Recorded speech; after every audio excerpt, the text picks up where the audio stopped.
Hey, Steve. How are you? Glad you're so excited to see me today. Alrighty. Good afternoon, everybody, and happy Monday. Let's get to it, and we'll begin with a few scheduling announcements today. President Trump will be hosting the Canadian Prime Minister Mark Carney tomorrow for a working meeting here at the White House. On Thursday, the president will host his 8th cabinet meeting alongside his incredible team. Also on Thursday afternoon, President Trump will host the president of Finland, Alexander Stubb, for a working meeting here at the White House. The president also wanted me to relay his congratulations to Japan for electing their next prime minister, a highly respected person who also happens to be the first female to hold the position for our great ally. While President Trump continues to negotiate peace deals, meets with world leaders, and celebrates the 250th birthday of our United States Navy, as you saw he and the First Lady do just yesterday, Democrats, unfortunately, are continuing to play political games. And we are now in day 6 of the Democrat federal government shutdown.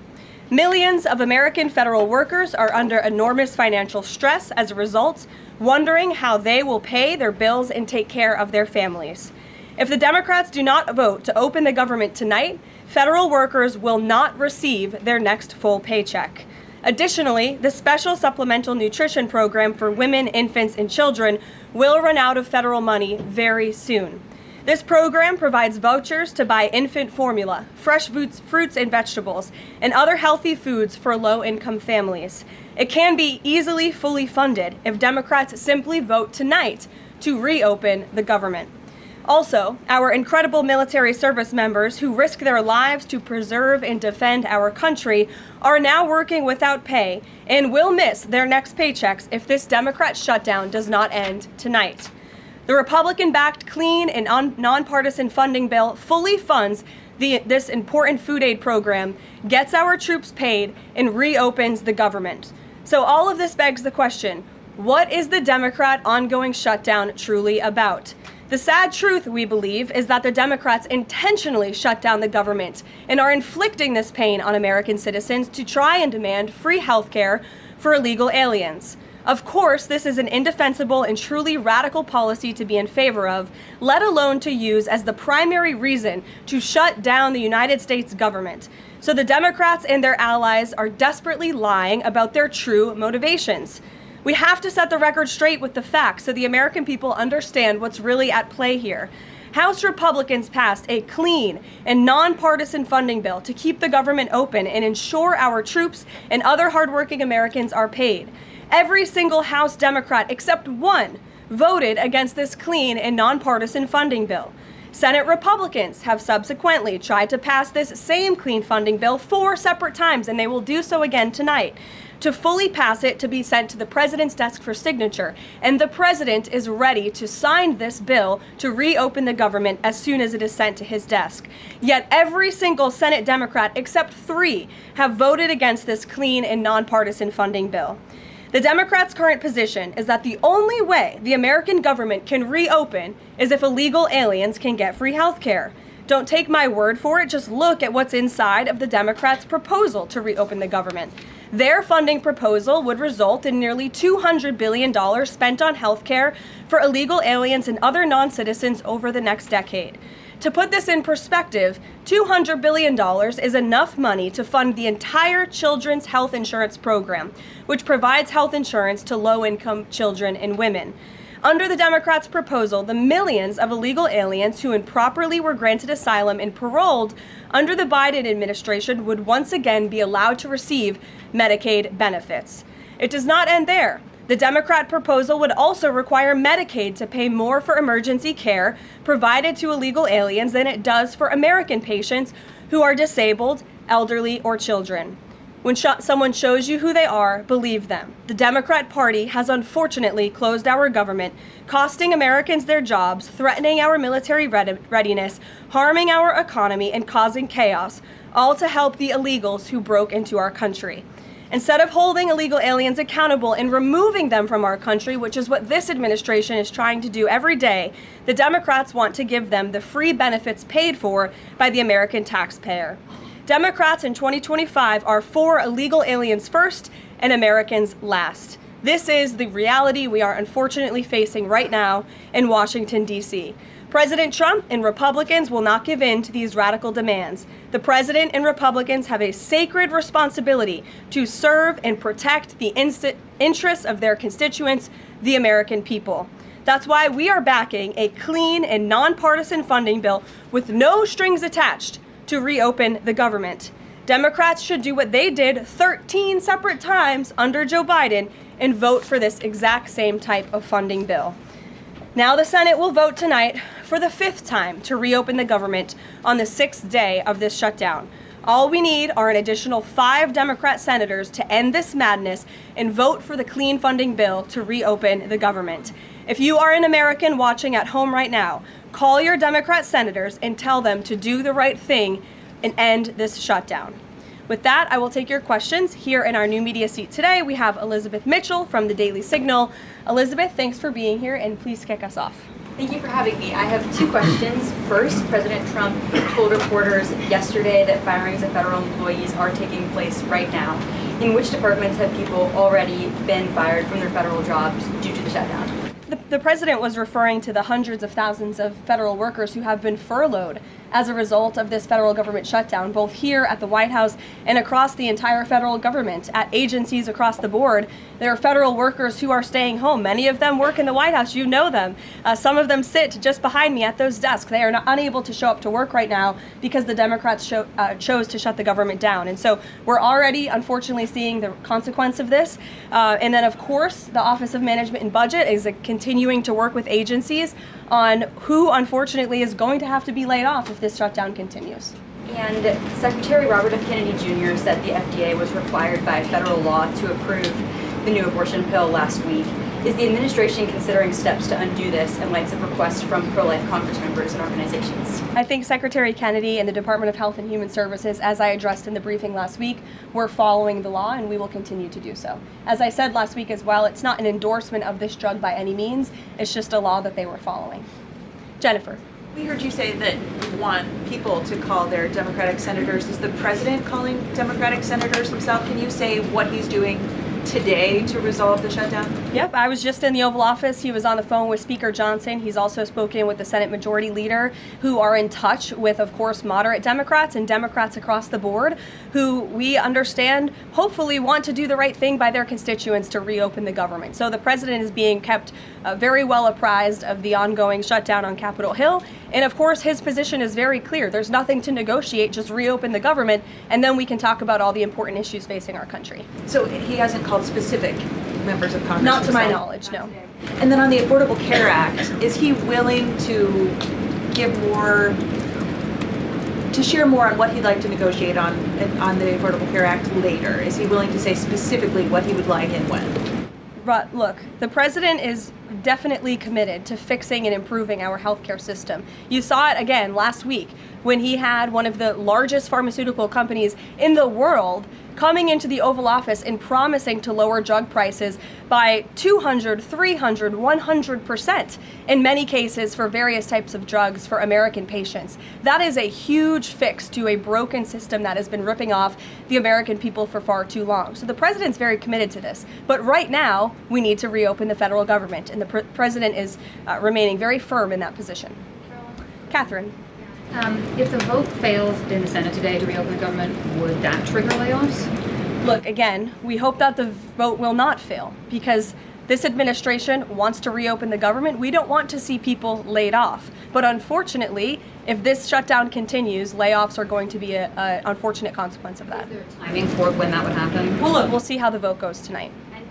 Is the White House floating a proposal to cap Obamacare subsidies by denying them to new enrollees? I have not seen a proposal like that. Emily. Thanks, Caroline. The president said yesterday he was considering a phase 2 approach to Venezuela. Is the president considering U.S. boots on the ground or any kind of support of overthrowing Maduro? I won't get into any specific proposals that are being considered by the president and his national security team, but I think we've been pretty transparent and clear in the administration's view of the illegitimate Maduro regime, and the president has taken very unprecedented, tough action to end the illegal trafficking of illicit drugs into our country from Maduro's illegitimate regime. Caroline. Danny, go ahead. Thanks, Caroline. The French government has collapsed again for the fourth time in a year.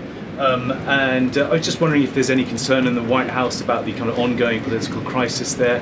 Any thought about whether the President Trump's good friend, President Macron, should either call elections or even resign over that?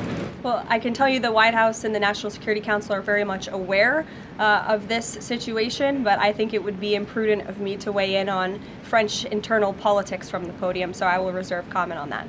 Behind you, yes. What is President Trump's expectations for talks today and I guess this week in Egypt? And is there a new timeline that the president is giving all sides to reach an agreement? Yes, there are technical talks happening right now in Egypt amongst Special Envoy Witkoff and Mr. Kushner, as well as the respective parties from all sides. What we saw take place on Friday, and I have not commented on that from the podium yet, is truly remarkable.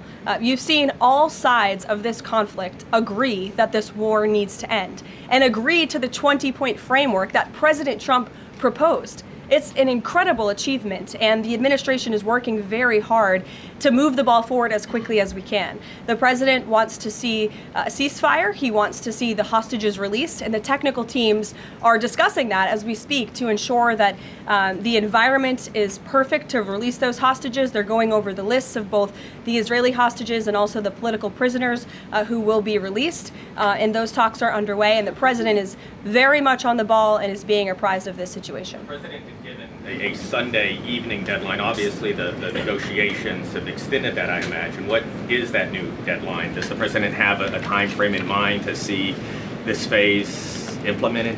Well, the Sunday evening deadline was to hear back from Hamas on the proposal one way or another. And of course, on Friday, Hamas put out a very clear statement in the president's view that they accept the president's framework, and that's why those technical talks are now underway. But again, we want to move very quickly on this, and the president wants to see the hostages released as soon as possible.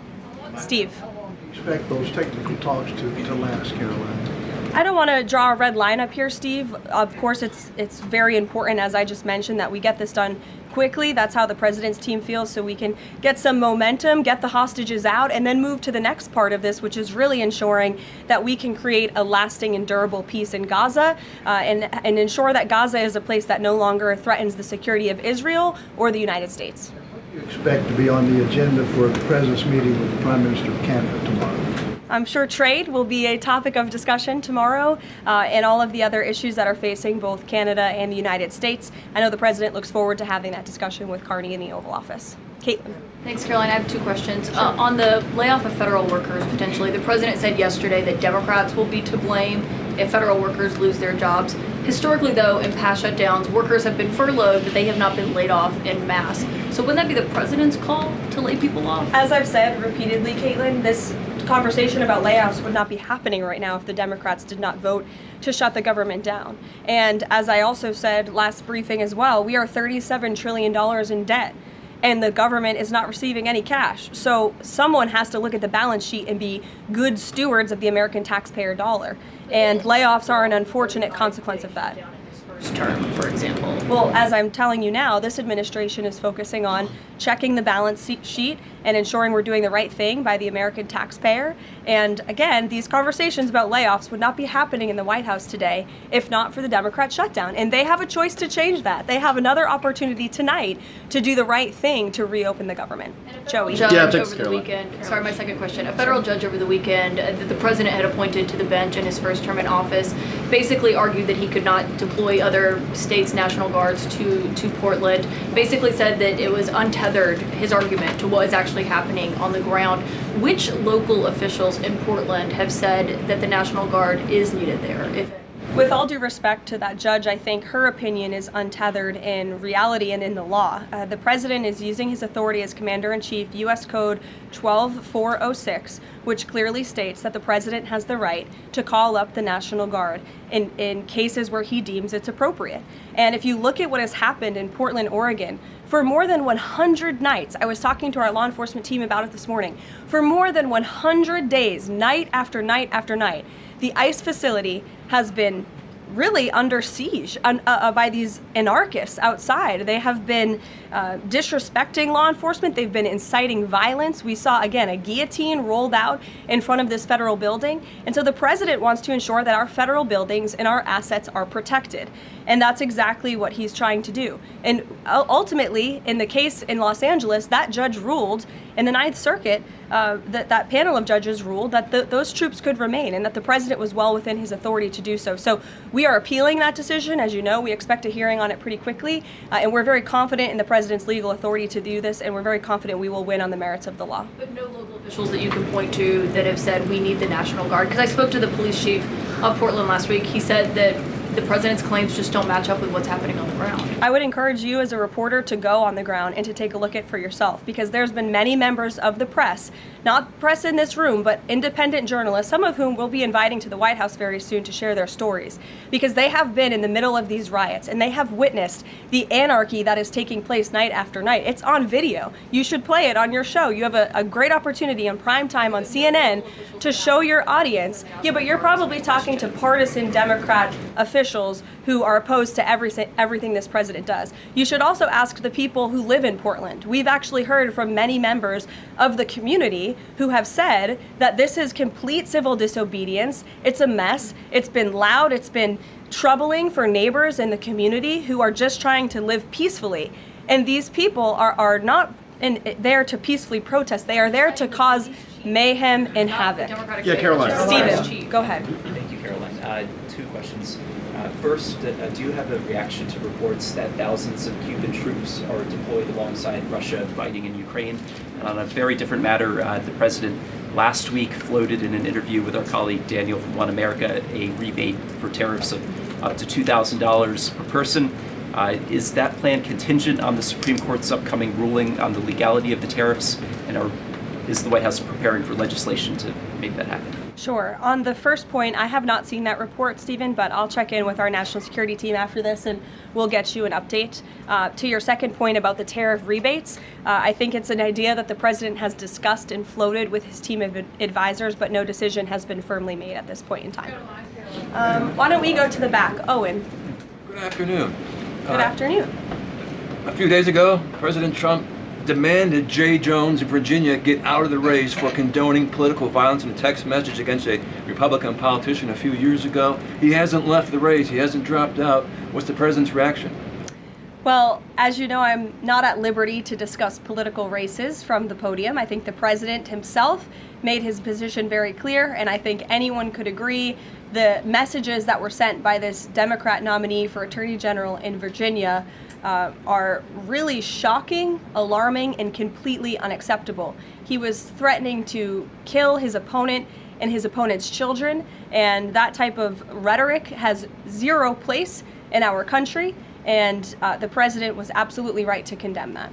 One more, please. Sure, go ahead.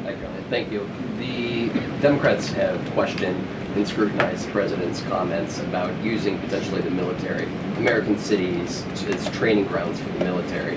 And when you look at Portland, Chicago, local and state officials say that their local law enforcement is able to handle the situations, these protests on the ground. The president says that Portland is burning, using that as justification for the National Guard in Portland. But when you look here in Washington, D.C., the president just last week said it is now a completely safe city, and there are still National Guard members on the streets that are not involved in ICE activities.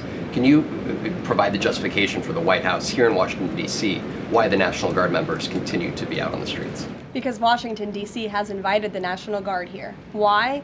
Because the mayor is doing the right thing, unlike mayors in other cities like Portland, as Caitlin and others have pointed out, who refuse to see that there are positive results from when local law enforcement works with federal law enforcement to do the right thing on behalf of their citizens. And Washington, D.C. is no doubt a safer city right now, today, than it was a few months ago when President Trump started this initiative to make D.C. safe again. And the National Guard is still here because the president and the mayor agree that it's a good thing for the city. Just like you're seeing in Memphis, for instance. We'll have National Guard deployed to Memphis. We have federal agents who are on the ground working with state and local law enforcement. enforcement. The state police in Tennessee are part of this effort. The local metropolitan police in Memphis are part of this effort.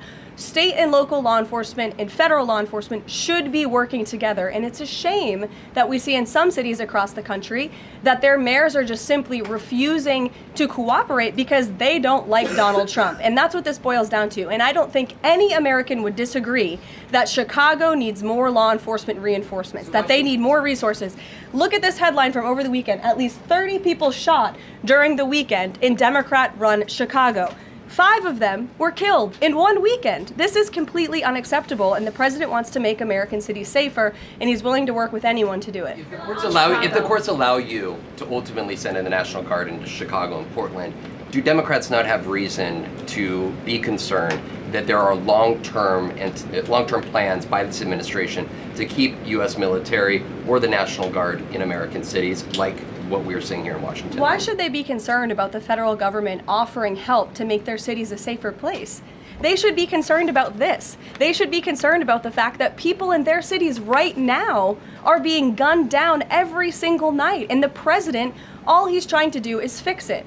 And there has been a complete smear campaign by the Democrats and the media, quite frankly. I was reading Political Playbook this morning, one of the most inside the Beltway newsletters you can find. And you guys are framing this like the president wants to take over the American cities with the military. The president wants to help these local leaders who have been completely ineffective in securing their own cities. And we have already seen there's a positive formula for that. Look at Washington, D.C. The murder rate has declined significantly. Our streets are safer. People who live here feel safer. All of you in this room, I know you do, you just won't admit it.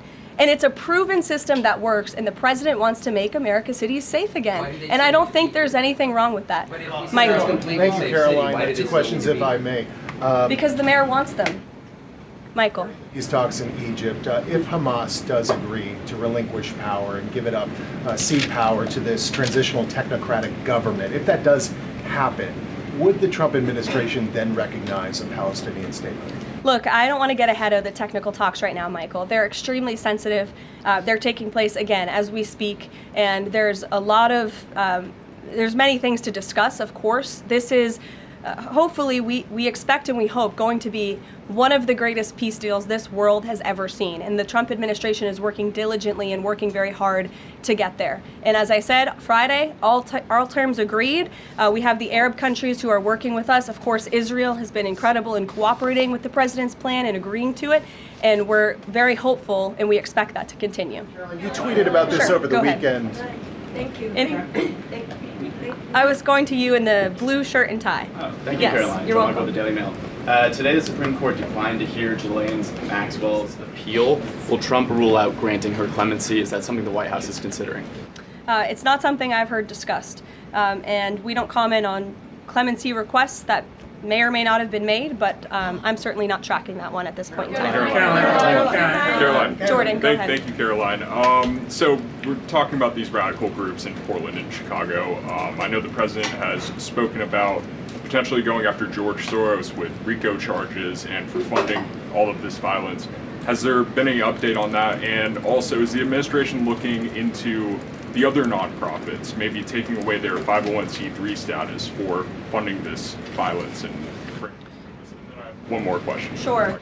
The financial backing of these groups, particularly Antifa, is certainly something the administration is looking into aggressively. And the federal government has never really been mobilized or tasked with doing that. So we're kind of kickstarting that into gear. The FBI is working on it alongside the White House's Homeland Security Task Force. We have our intelligence community looking into this as well. And even the Secretary of Treasury is involved with these matters since they are financial in nature. And we will continue to get to the bottom of who is funding these organizations in this organized anarchy against our country and our government. It's a question the American people have been begging the answer for many years, and we're committed to uncovering it. And when we do, I'm sure you'll be one of the first people to know. Separately, Caroline. Thank you. So Gaza, under the president's plan, is going to be governed by a transitional governance of a technocratic, apolitical Palestinian committee made up of qualified Palestinians and international experts. Now, given how radicalized the Palestinian population is in Gaza and in the West Bank, Can you offer some insight or guidance into who are some of these Palestinians that are going to be considered for leadership roles in Gaza, and where you're going to be finding them, and do you have any names? We're not quite there yet, Jonathan. The president believes peace is possible in Gaza, and that's why he presented this detailed and comprehensive plan. The first step of that is securing a ceasefire and releasing the hostages, and then those conversations about ensuring a durable and lasting peace can continue. But what do you need to have peace in a region like Gaza that's been war-torn for far too long? You need security guarantees, and you need good governance. And so those will be two of the priorities that this administration is focused on. If I may, the president has said he wants the government to reopen this week in a deal. What's going to happen by the end of the week if there's no deal? What's the White House prepared to do? With no deal with what? To reopen the government. Look, as I said, unfortunately, there's going to be a lot of pain inflicted. There already is on the American public, on our troops who are not being paid, again, on women and young children who depend on critical food assistance. We hate to see this. And in fact, the Office of Management and Budget is trying to do everything they can to find funds to get out the door for these vulnerable populations in our country. Again, we shouldn't be having to do that. The Democrats have a chance to change course tonight. I believe the vote's taking place at 6:30, and we urge Democrat senators to vote to reopen the government and to do the right thing. Thanks, guys. If you like this video, then like, share and subscribe to ET Now.